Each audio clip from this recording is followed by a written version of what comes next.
Made in India పిలుపునిచ్చి అమల్లోకి తెచ్చినటువంటి భారత ప్రధానమంత్రి నరేంద్ర మోడీ ఇప్పుడు కొత్త నినాదం వెడ్ ఇన్ ఇండియా అన్నటువంటిది మరొకసారి చేశారు. వివాహాలను ఘనంగా జరిపించేందుకు విదేశాలకు వెళ్లే వారంతా వాటిని భారత్లోనే చేసేలా ప్రోత్సహించాల్సిన అవసరం ఉందని ప్రధాని నరేంద్ర మోడీ చెప్పారు. దీనికోసం ఆయన వెడ్ ఇన్ ఇండియా నినాదాన్ని ఇచ్చారు.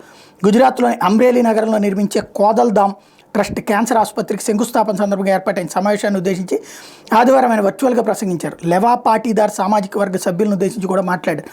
వివాహ వేడుకలు విదేశాల్లో చేసుకోవడం సబబేనా? ఈ రూపంలో ఎంత సంపద బయటికి తరలిపోతుంది? వీటిని మన దేశంలో చేసుకోలేమా? విదేశాలకు వెళ్ళి పెళ్లిళ్ళు జరిపే వ్యాధి మీ సామాజిక వర్గాల్లోకి రాకుండా చూడండి.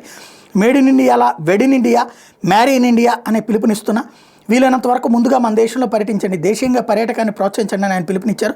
క్యాన్సర్ వంటి వ్యాధులకు చికిత్స కోసం ప్రజలు ఇబ్బంది పడకుండా తమ ప్రభుత్వం చర్యలు చేపట్టిందని, అందుబాటుదారుల ఔషధాలు లభ్యమయ్యేలా చూడటంతో పాటు 30 కొత్త ఆసుపత్రులు నెలకొల్పిందని చెప్పారు. సత్వరం రోగ నిర్ధారణ చేసేందుకు 1.5 లక్షల ఆయుష్మాన్ ఆరోగ్య కేంద్రాలు నిర్మిస్తున్నట్టు చెప్పారు.